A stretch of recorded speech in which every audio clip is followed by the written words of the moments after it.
cooking it up in here. Look at that. It is wonderful. Oh, this is so pretty. Ooh, looks scrumptious.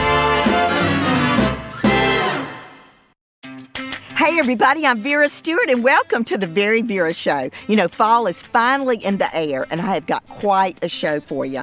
I asked my son John and his wife Mallory if I could come film in their backyard and introduce you to something they absolutely love. It is a Sea Island forge kettle. It has become a focal point in their yard and they cook on it too. So we've invited the owners of the company and the designer, Steve and Sandy, to come join us for the show today. We're going to do all kinds of things, not only let you see how warm and glowy this can be in your backyard, but we're going to learn how to cook on it.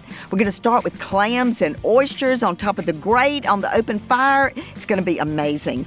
And then we're going to do an entire meal. Sweet potatoes, asparagus, ribeye steaks, all on top of this open fire. And then finally, how about all the children gathered around for homemade s'mores? It's going to be so much fun. And in Vera's Corner today, we're going to teach you a little bit more about beef cuts. We're having a ribeye, we're going to learn more about that. So come on, let's go in the backyard and meet Steve and Sandy.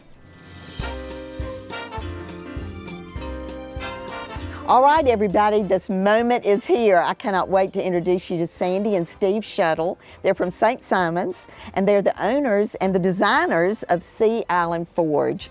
Welcome. Thank you so much for having us. I know. This is great. Well, you know, last year during the pandemic, my son John, whose home we're in right now, learned about this kettle, and he thought, well, I'm going to get me one of those. Well, it arrived in the month of June, and so you think, oh, well, it's the month of June, and we're not even going to get to use this thing. Well, we had a cold spell, and here he is with a sweater on, introducing everybody on a picture to having that in his yard. It was just great, but we are just thrilled. We've got a great fire going. Finally, there's a little bit of, you know, coolness in the air, and we can enjoy it. But, you know, tell us a little bit about how this whole thing got started, Sandy. What brought this together? It was pretty much an exit strategy from construction, and it was a way to gather our kids after going off to college. When they would come home, we would have them and they would have their friends over as opposed to them all going somewhere else. So it was the place to gather. The place to gather, and you were thinking ahead to paying for college, Absolutely. You know, having something else that you could be more flexible at to travel. What a great idea. And now look at where you are Exactly. with it. And the kids would always call us and say, where are you this weekend? Which is great. Oh, that is awesome. Well, fire pits, fire kettles, they are so important, especially in times like these, you know, to help people get out of their house and help people get together and still have that community that you need and crave. And, you know, what better than hanging out by a fire, except hanging by a fire and enjoying great food that comes off the fire. Well, and I can't wait for that as well. One of the things I think is so beautiful about this piece is how it just continues to look better and better over time. John and Mallory have used it quite a bit. John cooks on it as well. But tell us a little bit about, Steve, the design of it and how you maintain it. Well, everything that we forge and fabricate at Sea Island Forge, they're meant to be legacy pieces. They're meant to be passed down from generation to generation, whether it's the fire kettle with the twisted rope boot stand, or if it's the pigtail flipper that we make, the grill tool sets, the roasting forks. Everything we do, form follows function. Yes. And so if you truly understand those design aesthetics, then the pieces have no choice but to be attractive and lovely. Well, that pigtail, tell us a little bit about that, because that is such an interesting piece. It is forged stainless steel, and myself and the metalsmiths in the shop, we make them different lengths. We make them left-handed, we make them right-handed, and you can get them in a complete grill tool set that has the spatula, the sop mop, which is one of my favorite things. Oh, wow. And then our tongs, and it comes in a beautiful waxed canvas and leather quiver. And it's not just for meat. You can flip bread and broccoli and lettuce. It's not just for steaks. It's as delicate. She's giving you a hint. We're going to be flipping some of that stuff in just a minute. Yes, we are. Well, and some of the accessories that we're going to use today on the show for the different things, the oysters. We're going to be using the grill, which is really cool because not only does it raise and lower on the kettle, but it swings out to the side, so you can adapt to whatever you're cooking, to whatever your fire is, to whatever your needs are. You can swing it off if it gets too hot, you can drop it low if it's too cold. It just opens up so many different flavor opportunities for you. Well, when we got here today, you were nice enough to get the ashes out of it, and you said, I'm going to season this. And it actually reminded me very much of what you do to a cast iron skillet. Kind of explain what you did. It's just like Grandma's skillet. You oil it down before you heat it up and you cook in it. It just helps that patina and helps continue the legacy of what your family has already had in that cast iron skillet. All right, then building this fire up that's going so well right now, how did you do that? So we have a combination of some lump charcoal, which I use to start the fire, along with these little fire starters, and then now we have some red oak and some hickory, and that's what we'll be cooking dinner on tonight. And he's not telling you this part, but I gathered the firewood, and thank goodness he brought an axe, because he's been over there chopping this wood, getting it ready to go in there. Well, it is just perfect. You've got different layers going, and we're going to be getting ready to start cooking. We're going to do oysters and clams. So come back with us after the break, and we'll put Steve right to work.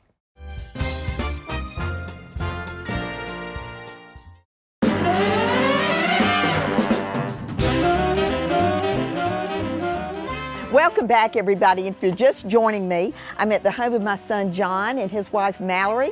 I'm with Steve Schoettle of Sea Island Forge. I've lost my sweater, replaced it with this awesome apron that Steve brought me, and we are in front of this wonderful fire. It is really doing well down there.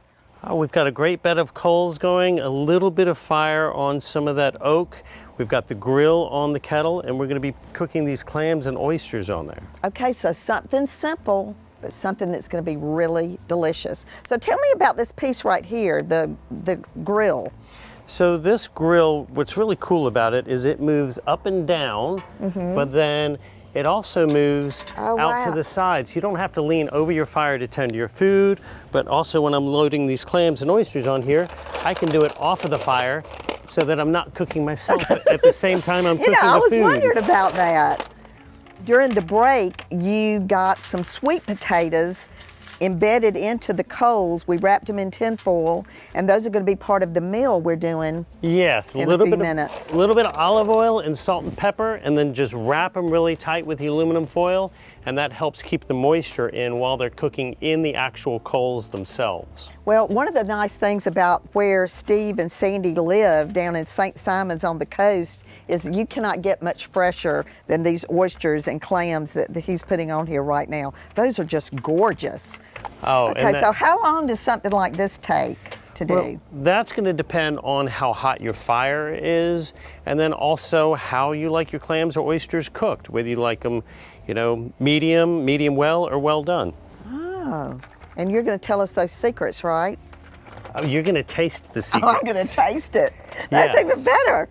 All right, so you gave me a secret about the clam just a minute ago. Tell folks about that, about how you know.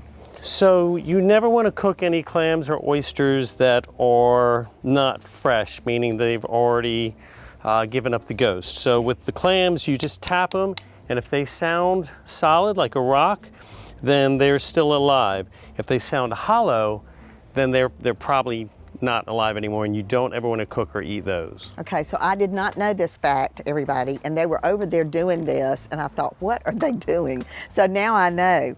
And then the oysters, if you want them, yeah. That one's hollow, so we're not going to cook that one. Okay, well, that's good to know. All right, so in preparation for this fire now has been going for about how long? We started this fire about an hour and a half ago, so you want a really nice bed of coals. You've got that huge thermal mass there, and that's what we want to cook these oysters and clams. So I'm going to swing these back over the fire now, and I'm going to drop them down, and I'm going to put our heat dome on those, and that's going to lock the heat in on top and roll the smoke over the top of the oysters and the clams for that magic flavor. Oh my gosh. Well, and the nice part about this, earlier we had the chairs all gathered around here. I mean, you can just sit. The rest of us can be sitting here while you do all the work. But it's just great. And the feature, this rim around here is actually a safety feature. Yes, that twisted metal ring is called the boot rail, and we twist that metal together not because it looks good. What it does is it maximizes the surface area to dissipate heat. So this fire has been going for an hour and a half, and it's a pretty hot fire. I can reach down and grab a hold of this boot rail, and it's barely warm. Do I dare? Yeah, you're right. Yeah, okay, well we've got some other things that we're going to do during the break. When we come back, the sweet potatoes are going to be cooking. I think you told me there was like a ribeye that was like that thick. Oh, they're going to be amazing. Ooh, we got asparagus. We're going to have a full meal. So don't go anywhere. Come back with us. We're going to just keep doing what we're doing.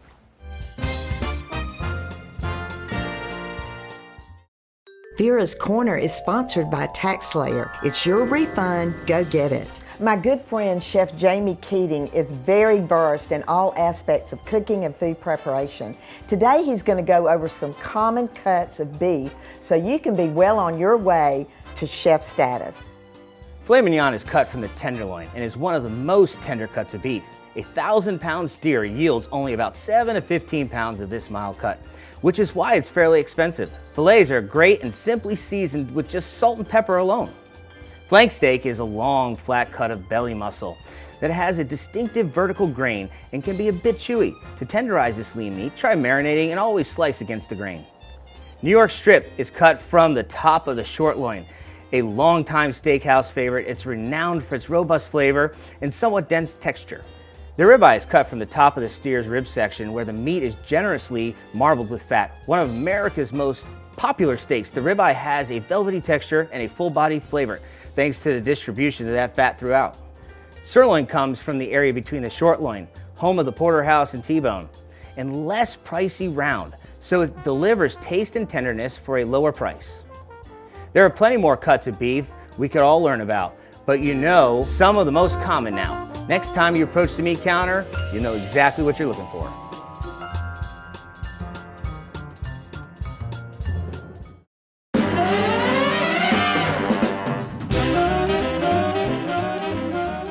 Welcome back, everybody, and you have missed it if you're just now turning on because we have had the best time. Steve, this thing is amazing. Oh, I can't wait to try some of our food later. I mean, honestly, but we just got the oysters and the clams off the grill, and this amazing piece right here is just something else with this, that you can tighten it if you're doing peppers, you can open it really wide, and then this has a little safety catch that you don't have to be fiddling with it. So thank you for letting me help you with that. I love this piece, all handmade. All right, so we've got the fire kettle set up to cook an entire meal. The sweet potatoes are already in there. So now what's going to be first in this meal? We're going to go ahead and put the asparagus in the pan that's on our piece called the sidekick. So if you grab that, I'll put some butter in the pan. Okay, now tell us about the sidekick, Steve. So the sidekick is this small piece right here that clips to the lip of the kettle. And we designed and invented that to be able to enjoy some flavors off of the fire without having to get your big grill or your big griddle. You know, just grab your cast iron skillet or your Dutch oven. This man uses his own product like crazy. I mean, he told me earlier that one day they were just out there and they were enjoying, and he thought, you know, I'd really love to do some eggs and bacon and maybe some pancakes. So he got this idea. So that's where the design element comes in, is that he's an artist and you're just using your gift to create these things. I mean, that is such an amazing idea. Well, I mean, what better way to prototype your pieces than to get to try the flavors that come off of them? No kidding. I mean, just the aroma right now is amazing. Some salt and pepper. Okay, salt and pepper, yes. So we're going to put that on the asparagus. And you know, visually, for me as a presentation person, just to have, you know, the dome is back here, you've got the grill on the top, now you've got a sidekick going, and he said, I'll bring the steaks. Y'all, this is like a whole cow that you have brought over here. I mean, it is amazing. So this is our pigtail flipper right here, and I'm just using it to help me agitate these asparagus and get them covered in some of this wonderful butter and start getting some of those flavors to release out of those. Agitate. Yes, and if you'll hold this pan. Yeah, because I don't want to agitate you as long as you've got that in your hand. Y'all, look at these steaks. Oh, man. Ah. Okay. So these are ribeyes. And what's the marinade? We've got a little bit of low sodium Can I pour soy some sauce. of that on? Yeah, you can. And the soy sauce helps us with the umami or the mouth feel. And then we've got a little bit of Montreal steak seasoning on there, which is just going to help with that Maillard crust as they're cooking over this fire. We want to get a great sear on them. So we're going to drop this down pretty low over this fire, almost touching those asparagus. And we're going to put the heat dome on them. And we're just going to let the fire and the smoke do its magic. Okay, now you said that if you tilted it over towards the sidekick, that some of the juice from the steak could actually incorporate into the asparagus. Yes, so once the steaks heat up enough and we start getting some of the renderings dripping off of that, then I will swing it over the asparagus some and we'll get a little bit of those drippings in with the asparagus and hopefully just build an even larger flavor profile on those. Well, you know, let's talk about something for a minute. You ship these All over. all over. And so on your website, you've got all the products there. You ship this all over the place. You actually go up and down the countryside demonstrating this, making relationships with the people so that they can understand this entire element of gathering your friends together, having a comfortable place to sit, using it all year long for an entertainment element, but now also incorporating the recipes that you've got on your website as well, what to do with it. Yeah, so tonight we're cooking this whole meal on the kettle, the sweet potatoes, the clams, the oysters, the asparagus. We're going to be doing grilled romaine lettuce. We're going to be doing grilled garlic butter bread, and I think we have s'mores later too. Oh, we do. The kids are going to come over for that. That's going to be amazing. So this is going to be a wonderful meal. Well, and you know, in terms of keeping things hot, you've got so many differentiations here where you can swing this over and you can do the same thing with the skillet. So it's just the flavors, I cannot wait to taste all of this stuff. Yeah, just looking at the fire. I'm just checking to see if we have any of those renderings starting to drip yet. I think we probably need a couple more minutes before those start dripping down. Okay, well, we are going to let this keep cooking. We'll throw the romaine lettuce on and the bread during the break. When we come back, we're going to let you see how all of this looks. And then the kids are going to join us for some s'mores. And we're going to come out of the tree house and get this party started. That's right. So y'all come back with us in just a few minutes.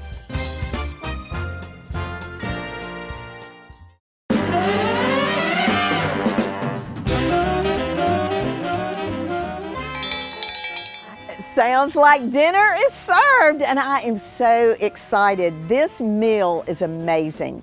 The colors on the vegetables are popping. That meat is just scrumptious looking. Look at those sweet potatoes that went into those hot coals, and that bread, oh my goodness. So let's just quickly walk through. Like we said, the romaine lettuce can go on last because it cooks really quickly. The bread, again, just some really good garlic butter. Put it on top of that grate, and it is amazing. Then we've got the steaks that just cooked perfectly. He checked that temperature. I could not believe they are the perfect temperature right now. Just really, really good. The asparagus, just really nice, still crisp, but a great char on it. And all of these flavors have blended together. The juices from the steak went on top of the asparagus on the sidekick. It is so great. And then the things that we did earlier, the oysters, the clams, those are going to be wonderful. We're going to enjoy those in just a few minutes. But you know, the parents have all gathered and we're going to enjoy this. We let the kids eat a little earlier, and now I'm going to invite them over to the kettle to do some s'mores. So let's go join the kids and see what that's going to be all about. What do y'all think, kids? Awesome. Okay, well, we went all out here. We got the jumbo marshmallows, and then Steve, tell us about what they're using to roast them. They are using our hand-forged stainless steel roasting forks that Seal and Forge makes, and we also have a nice wax canvas and leather quiver that you can get to store them in. Yeah, and it just kind of goes over your shoulder. Yeah. So this is just another element of this fire kettle that makes it such a great family gathering instrument. And when you're having friends over, we've had a wonderful meal. The steaks turned out so well. You got that lettuce on the grill, and that just went just like that. It was quick. Little butter on that, little olive oil, yeah. olive oil, and then the bread. Oh, that is just, it's an addiction. It's an addiction. So we've had quite a feast, but we've learned so much about your product today, Steve, and just in terms of where people should go to find out more about your kettle.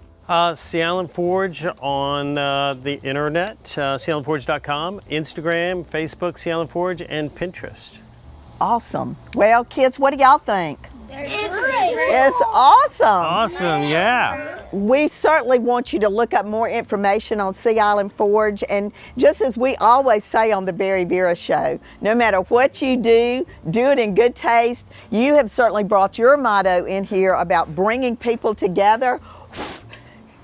And we are going to enjoy this and just have a great night into the night. We certainly hope that you'll come back and join us again next week for more of the VeryVera show. Wow, we can put out fires too.